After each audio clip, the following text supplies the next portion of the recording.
Bom dia, amiguinhos e amiguinhas. Vamos dar continuidade aqui à nossa aula que nós encerramos no ano, falando sobre a hidrografia do planeta. E vamos semana passada, e aí a gente vai dar continuidade a partir de agora, toda essa parte da hidrografia que é de grande importância para vocês, aí para o entendimento. Vou voltar um pouco, né, e revisar um pouco foi que a gente trabalhou, né, dentro da hidrografia, para depois a gente iniciar essa questão falando sobre as partes dos rios, né?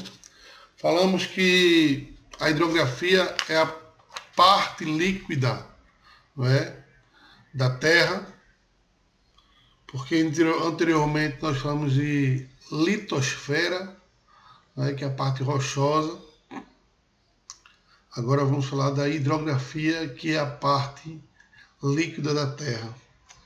E como vocês sabem, eu falei também na outra aula, né, o ser humano ele tem o corpo basicamente coberto ou composto por 60% aproximadamente de água, né? Então daí a grande importância da água para o ser humano. Cada parte do nosso organismo, ou cada organismo tem uma porcentagem imensa de água, assim como o pulmão, com 83% de água, o fígado 79%, nossos músculos 79%, o cérebro 73%, o coração também 73%, os rins 79% e o sangue também 79%. Então, o organismo da gente ele é basicamente líquido, né? E aí, por isso, essa importância que nós temos da água em nosso organismo, né? A Terra também, ela é composta, apesar do nome Terra, mas a composição da Terra ela é grande parte composta por água, né? Então, é uma imensidão de água que nós temos no nosso planeta, tanto de água salgada quanto de água doce, que eu falei para vocês. E tudo deu início por conta do ciclo hidrológico que nós tivemos, desde quando a Terra era composta basicamente por um único oceano, chamado de Pantalassa, que foi evaporando, formando-se as nuvens e trazendo água para dentro do nosso continente, formando assim as águas internas do continente, né? Ou seja, os rios, lagos e os mares internos.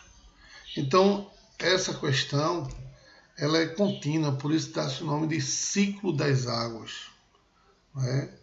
Então, a água evapora, formam-se nuvens, precipitam-se em forma de água líquida, né? Boa parte dessa água infiltra-se no solo, vão para os lençóis freáticos, e outra parte escorre sobre a superfície até encontrar com os rios ou com os mares, e isso aí é contínuo, né? Daí dá-se o nome de ciclo das águas. Então, a Terra ela é distribuída, né, grande parte, com 97,5% de água salgada, 2,5% de água doce. Então, nós temos uma pequena porcentagem, na realidade, de água doce. Porém, desses 2,5% de água doce que nós temos na Terra, nem tudo está disponível para o nosso consumo. Para vocês terem ideia, 68,9% está localizado nas geleiras, né? Desses 2,5% aí, 68,9% está nas geleiras, né? 30,79% está localizado no subsolo, no lençol freáticos, né? Então, e somente 0,3% está localizado nos rios, lagos e pântanos. E é essa aí a que nós utilizamos para nosso consumo diário, né? Então, praticamente é muito pouco de água, né? Muito pouca quantidade de água que nós temos disponíveis, né, para o nosso consumo diário. E muitas vezes essa água está sendo utilizada de forma errada, não é? Mas graças a Deus a gente tem uma grande reserva de água no subsolo, que é no aquífero do Alterchão e no aquífero Guarani. O Alterchão está localizado no norte do Brasil, ocupando a área do Amazonas, Pará e Amapá. E o aquífero Guarani, que é maior do que o aquífero do Alterchão, está localizado nos estados do Mato Grosso do Sul, São Paulo, Paraná, Paraguai e Rio Grande do Sul e Santa Catarina. Além do Paraguai e da Argentina e do Uruguai também, que recebe ainda uma grande quantidade dessas águas do Alterchão.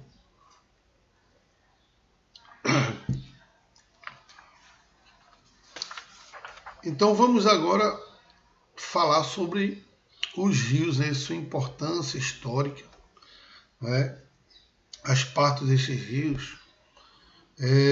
Desde da antiguidade, né, os rios têm grande importância para o ser humano, até porque os rios servem para nosso consumo, né, para nós bebermos essa água desses rios e também para o processo de irrigação na agricultura. E desde a antiguidade, né, nós temos grandes rios que entraram para a história mundial, como os rios Tigres e Eufrates, né, que era na região da Mesopotâmia, e muita gente vivia naquela região ali, utilizando o rio para o processo de irrigação, né, o desenvolvimento da agricultura na região circunvizinha ali, onde hoje se encontra-se o Iraque. Temos também o rio Nilo, na África, né, onde os povos nilóticos utilizavam ele para também desenvolver o processo agrícola, né, e, consequentemente, promovia essa interação entre o ser humano e a natureza. E o ser humano, ele sempre foi dependente dos processos naturais e, consequentemente, das águas dos rios, né? O rio também tem sua importância religiosa, como é o caso do rio Ganges, né, na Índia, que dizem que suas águas são sagradas porque os povos hindus acreditam que ela passa sobre a cabeça do deus Shiva, né, purificando as almas dos seres humanos. E aí muita gente é jogada nas águas do rio Ganges, quando morrem, justamente para que suas almas sejam purificadas, né? Vamos começar a falar das partes dos rios, que foi onde a gente parou na aula passada. Eu comecei a falar de algumas partes, mas agora vamos falar de todas as partes dos rios. Veja só, o rio ele divide-se em várias partes. A gente vai falar aqui das principais partes, não é? Encontradas em um rio, não é? Começando pelas nascentes, não é? Existem, na realidade, 3 tipos de nascentes: as nascentes nivais, glaciais e nascentes pluviais, não é? As nascentes pluviais, aqui no Brasil, é onde tem esse tipo de nascente mais comum, não é? Que é as nascentes pluviais, que são os rios que nascem a partir do derretimento, a partir da precipitação de chuvas que cai sobre o solo e que, consequentemente, esse solo fica saturado e começam a surgir com isso os olhos d'água, não é? E aí esse olho d'água dá início a uma nascente de um rio. É muito comum aqui no Brasil, porque aqui no Brasil a maioria dos rios são rios de planalto, não é? Aprendam isso. A grande maioria dos rios brasileiros são rios de planalto, ou seja, rios que nascem no topo de montanhas, não é? Pela precipitação das chuvas que deixam o solo encharcado e saturado, dando origem a olhos d'água.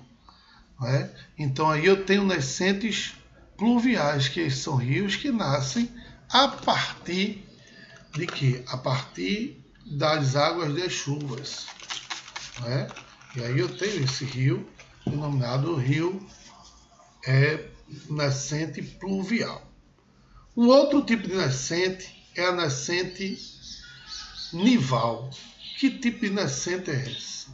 São rios que nascem pelo derretimento do gelo no topo das montanhas. Aqui no Brasil, a gente só tem um único rio com esse tipo de nascente. Aí você me diz, professor, existe montanha aqui no Brasil tão alta para ter gelo no topo dela?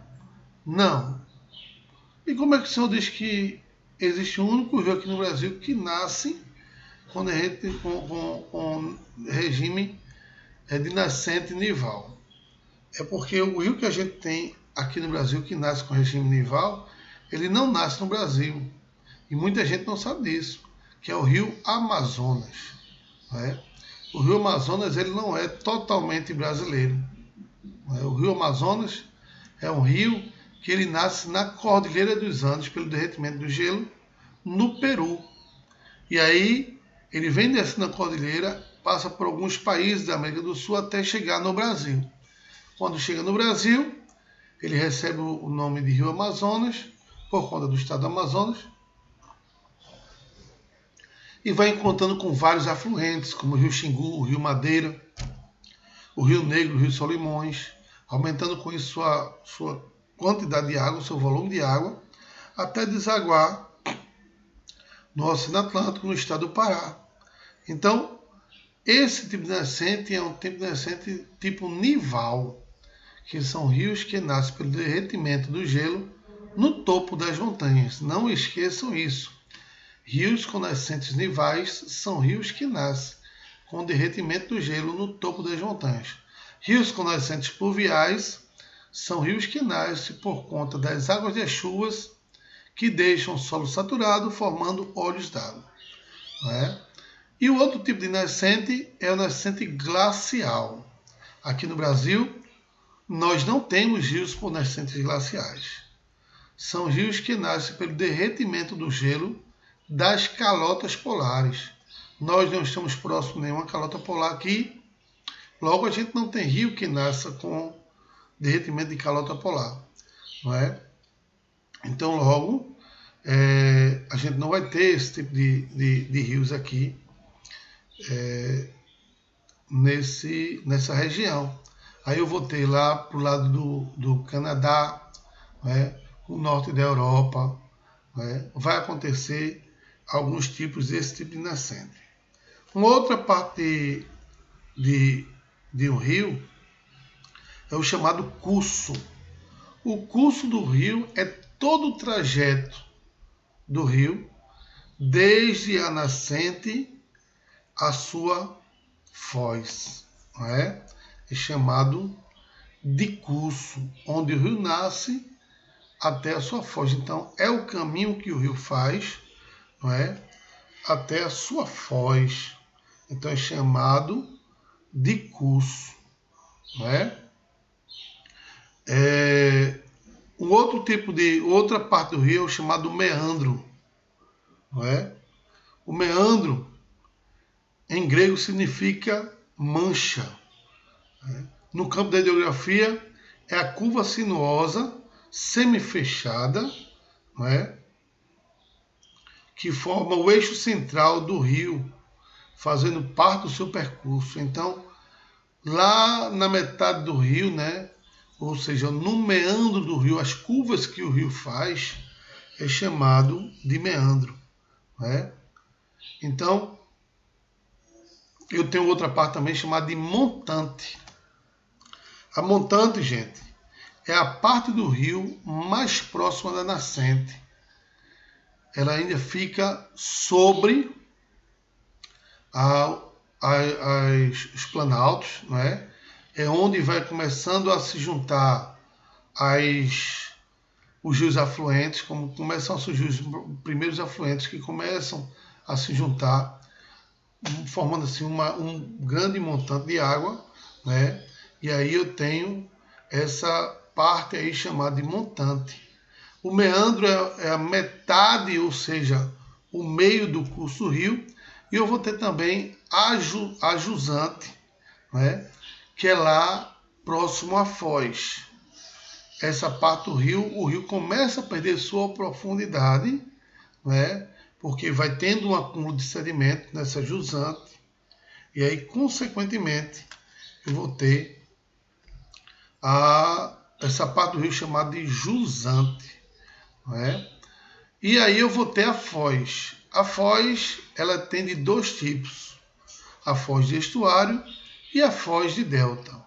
Qual a diferença desses dois tipos de foz? A foz de estuário, meus queridos, ele é formado por um único braço-rio no encontro com o mar. Então, estuário, formado por um único braço-rio no encontro com o mar. Já o delta, foz de delta, são formados por vários braços de rios, né, no encontro com o mar. Então, eu tenho aí a foz de delta, né? Então eu tenho quantos tipos de foz? Duas: foz de delta e foz de estuário, ok? Então basicamente são esses dois tipos de foz existentes, né, em um rio: foz de delta e foz de estuário, ok? Então essas foram as principais partes do rio. Existem outras partes também, não é? Como, por exemplo, divisor de águas. Divisor de águas é justamente uma parte superior da montanha, onde passa um rio, e justamente onde divide a água de um lado e do outro da montanha. É chamado de divisor de água.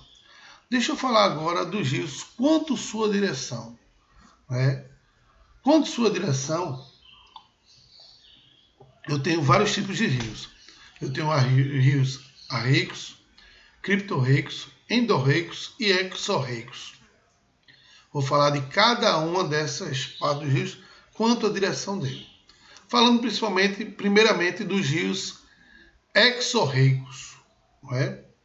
Rios exorreicos, gente, é a maior parte dos rios que nós temos dispersos no globo terrestre. O que são rios exorreicos? Rios exorreicos, o prefixo de novo, ó, vamos analisar o prefixo e o sufixo da palavra. Exo quer dizer fora, reicos quer dizer rios, ou seja, rios que correm para fora do continente. São chamados de rios exorreicos. São os rios que correm para fora do continente, não é? Então, geralmente são os rios principais de uma bacia hidrográfica.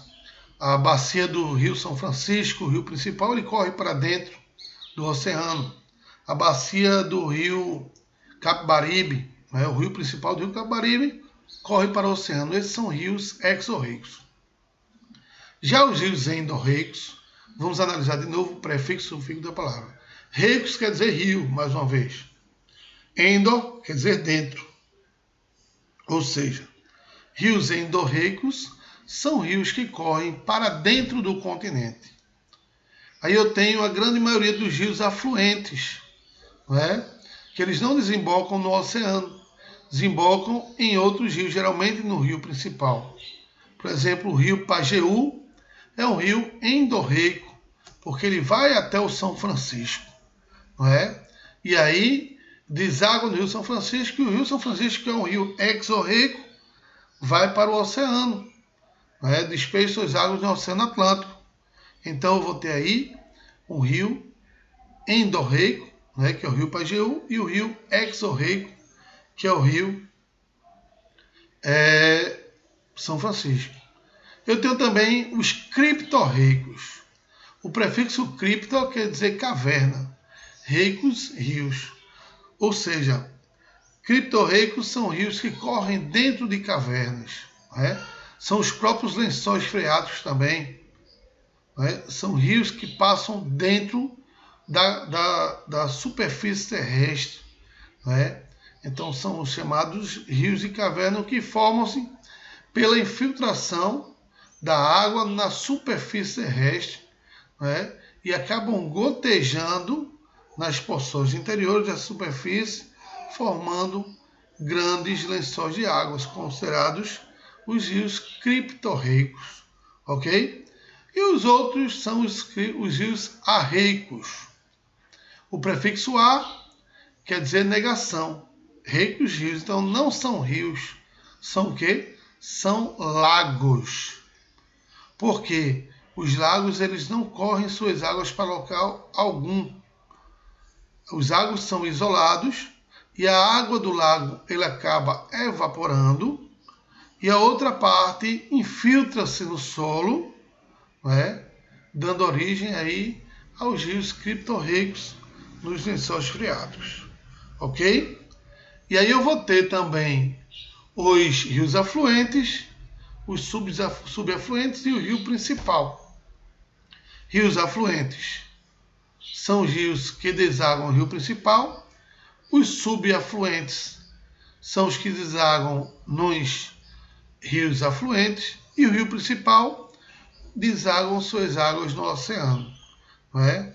Então, eu tenho esses três tipos de rios: afluentes, subafluentes e o rio principal, não é? Então, isso forma aí uma rede hidrográfica. Como eu já falei para vocês na aula passada, existe a diferença entre rede hidrográfica e bacia hidrográfica.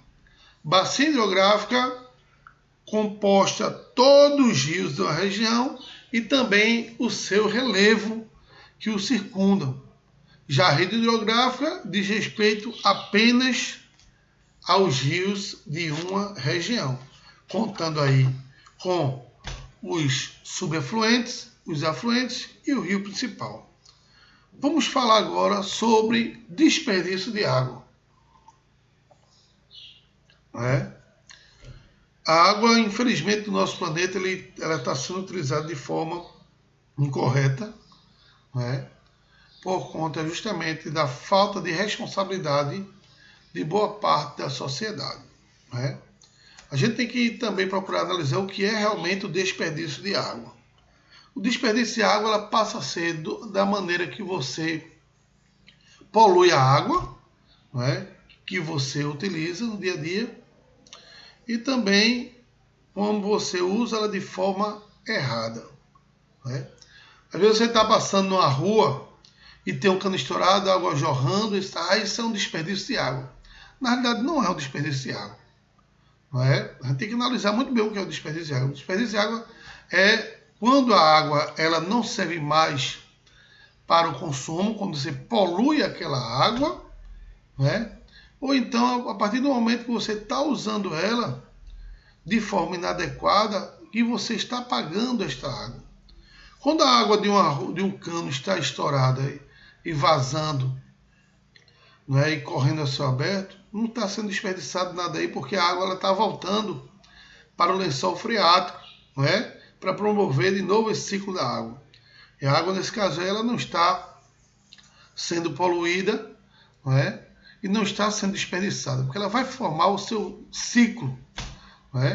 O desperdício de água é a partir do momento que você começa a poluir essa água, quando você joga excrementos na água, quando você usa detergentes nessa água, você vai utilizando de forma inadequada, fazendo com que ela deixe de ser um recurso natural renovável e passe a ser um recurso natural não renovável. Então, esse é considerado desperdício da água. Se você pegou água, detergente, água sanitária, sabão em pó, desinfetante e vai lavar a sua calçada, você está desperdiçando a água. Você poluiu essa água, ela não serve mais para o consumo. E aí você está desperdiçando essa água. A partir do momento que você também toma banho, e deixa a água, o chuveiro ligado enquanto você está se ensaboando, você está desperdiçando água, porque você está, ao mesmo tempo, misturando ela com o sabão da sua cabeça, o shampoo da sua cabeça, você também está pagando aquela água que está descendo pelo ralo. Então você está gastando essa água. Quando você escova os dentes também deixa a torneira aberta, também é o desperdício de água. Agora, nunca diga, quando você está passando na rua, que tiver um cano estourado, você está sendo ignorante, dizendo, olha quanto desperdício de água. É ignorância. Não está sendo desperdiçado, porque essa água está voltando de novo para o lençol freático, e desse lençol freático ele vai ir para algum reservatório posteriormente a isso, ou até mesmo correndo para algum rio, algum lago, e posteriormente a isso vai voltar de novo para a sua casa. Não está sendo desperdiçado de forma alguma. Então, é muito bom a gente saber utilizar essa água. A água, ela um dia vai se acabar, vai se tornar escassa. Provavelmente, se a gente não utilizar essa água de forma organizada e responsável, a gente vai ter um grande problema futuro com essa água daqui a 50, 60 anos. A água mineral que a gente bebe diariamente vai ser uma coisa extremamente valiosa,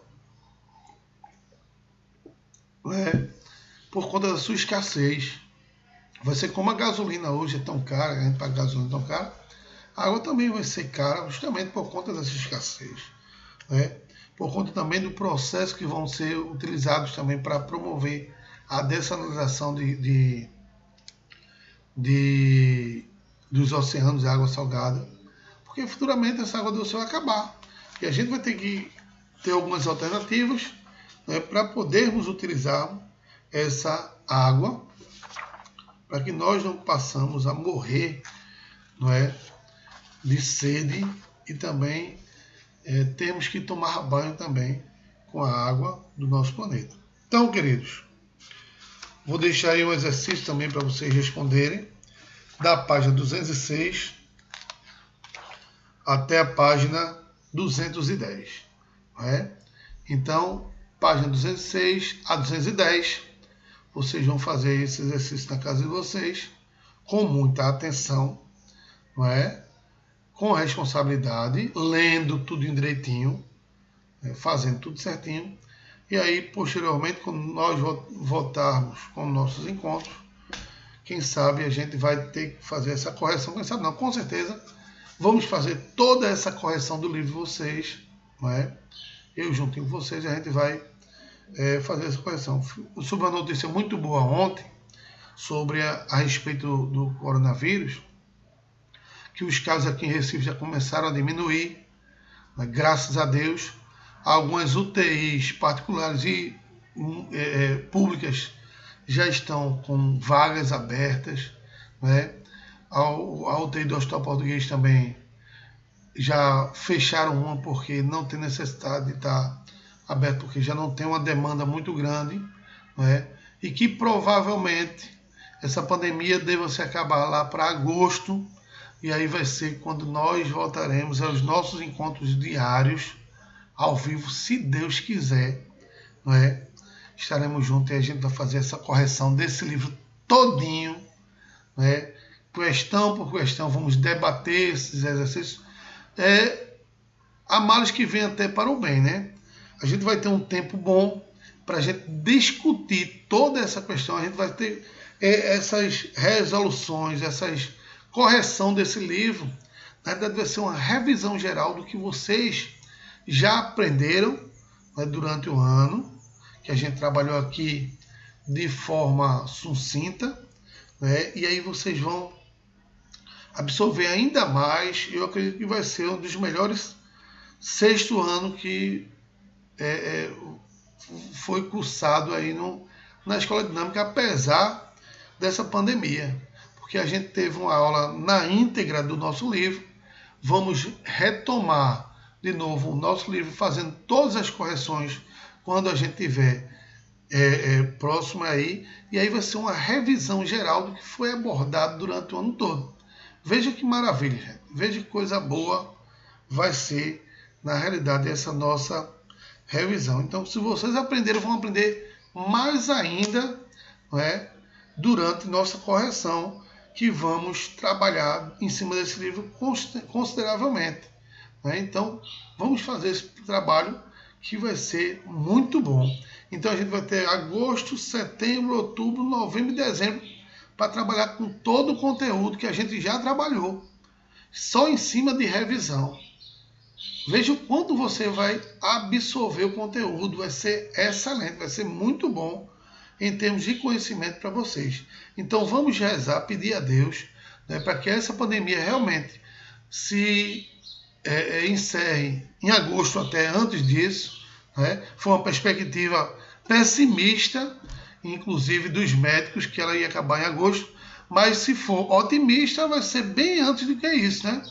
Vai ser lá para julho, meados de julho. E aí, consequentemente, a gente já teve as férias da gente, né? Que foi em abril. E aí a gente vai, se Deus quiser, né, no mês de julho, né, mais tardar agosto, abordar tudo isso que a gente já trabalhou durante o ano. Vai ser ótimo, vai ser excelente. Ok? Vamos iniciar agora o nosso capítulo 9 do livro, falando sobre a nossa atmosfera e o clima, né? Veja que a gente trabalhou com litosfera, camada rochosa da Terra, né? Trabalhamos com hidrosfera, camada líquida da Terra, e agora vamos trabalhar com a nossa atmosfera, camada gasosa da Terra. Eu já falei isso e vou falar de novo. Nós temos 4 elementos naturais. Desses 4, 3 é importantíssimo para que exista um elemento, não é? Ar, água e terra, para ter a vida. Nós trabalhamos já com a terra, que foi a litosfera, trabalhamos já com a água, que foi a hidrosfera, e agora vamos trabalhar com o ar, e posteriormente vamos trabalhar também com a vida, não é? A biosfera. Veja só, gente. O ar que nós respiramos, ele é um composto de diversos gases, não é? Temos gases como nitrogênio, oxigênio, argônio, dióxido de carbono, neônio, hélio, metano, criptônio, óxido nítrico, hidrogênio, ozônio e xenônio, não é? Ou seja, um coquetel de gases, não é? Para que o ser humano venha respirar de forma adequada e saudável, né, para seu organismo. Destes gases, qual será o que você acha que nós temos mais abundante de espécies na atmosfera, que ele é primordial para o ser humano? Qual seria? Oxigênio?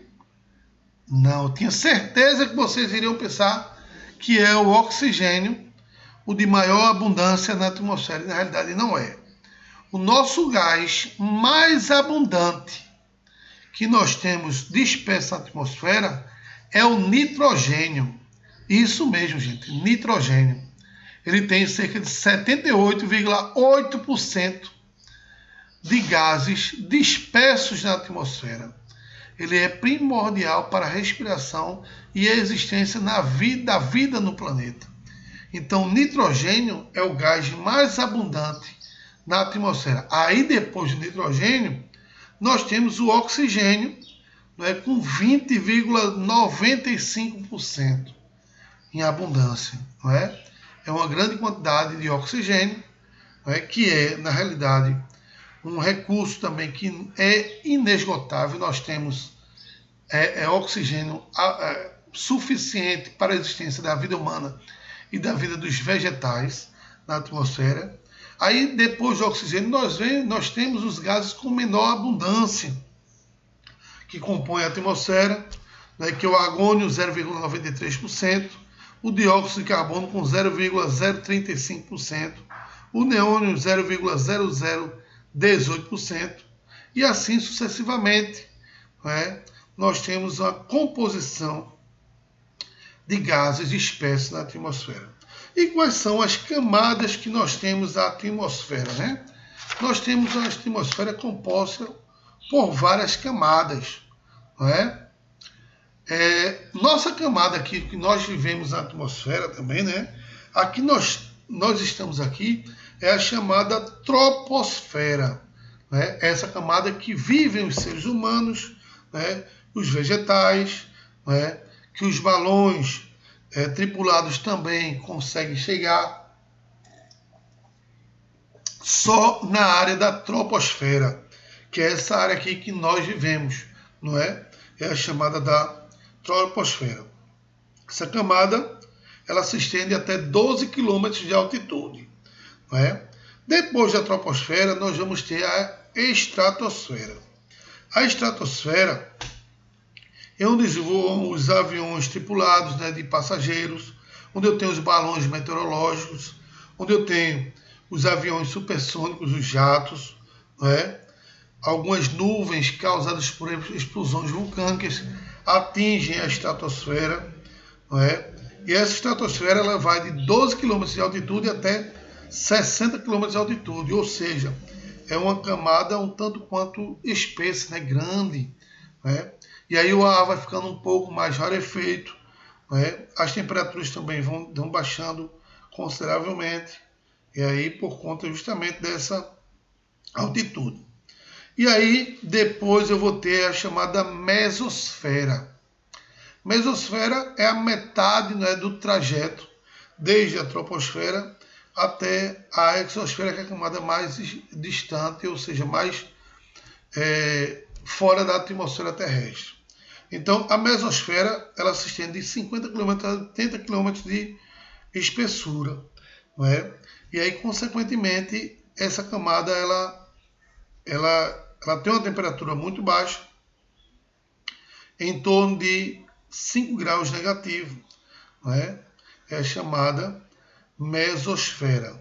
Aí não tem condições de você, um ser humano, sobreviver sem nenhum equipamento, né, de proteção e respiração. O aí é extremamente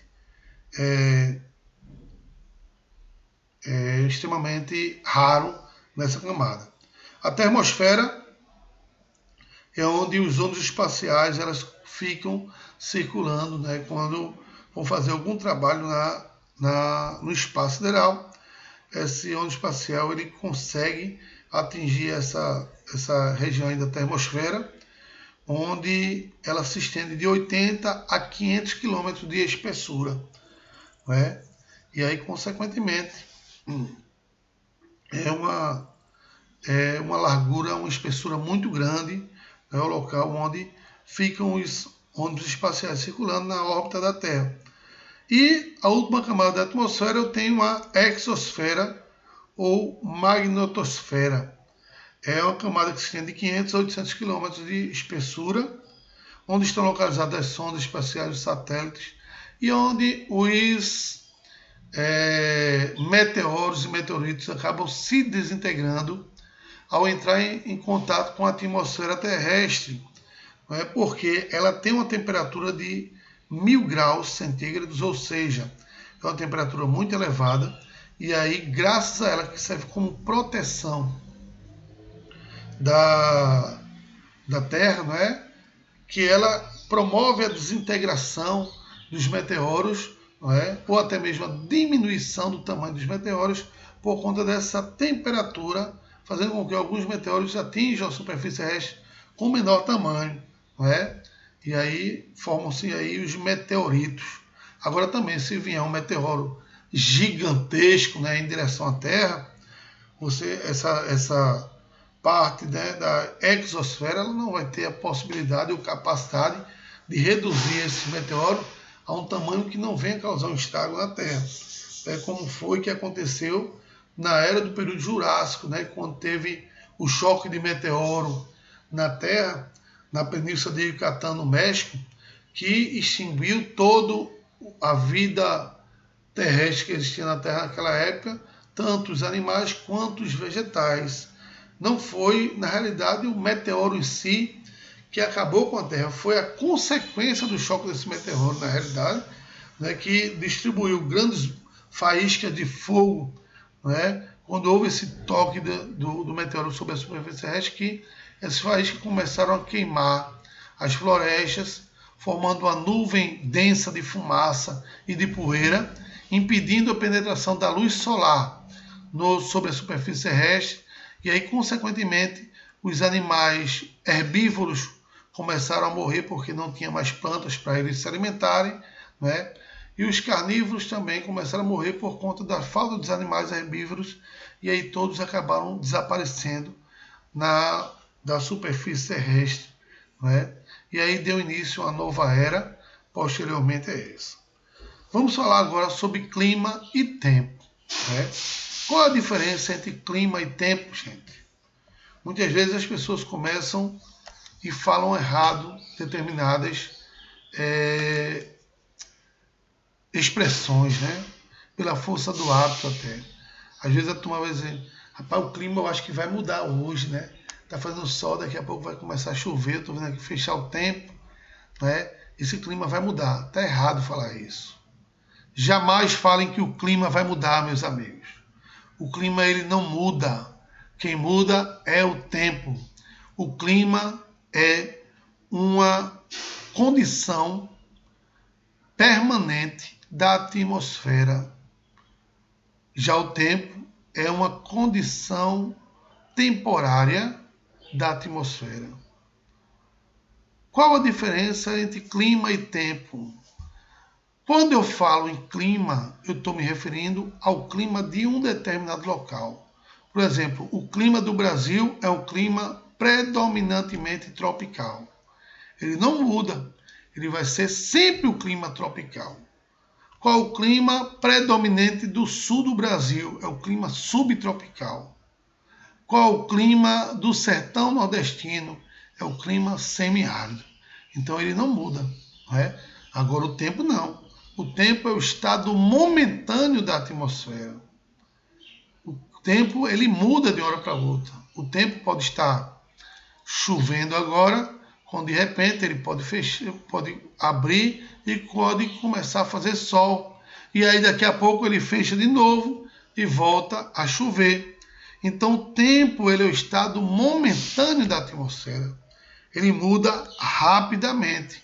Então, amiguinhos e amiguinhas, não cometam esse erro de falar de que o clima vai mudar, não é?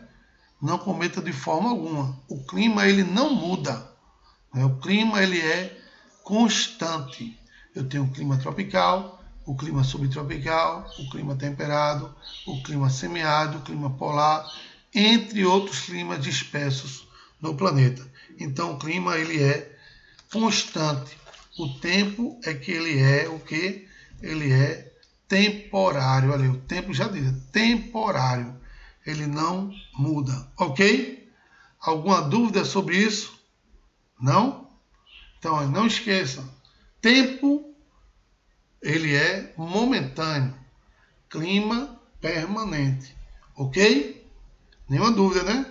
Não esqueçam disso aí, de forma alguma.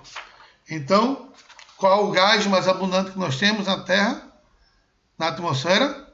Nitrogênio.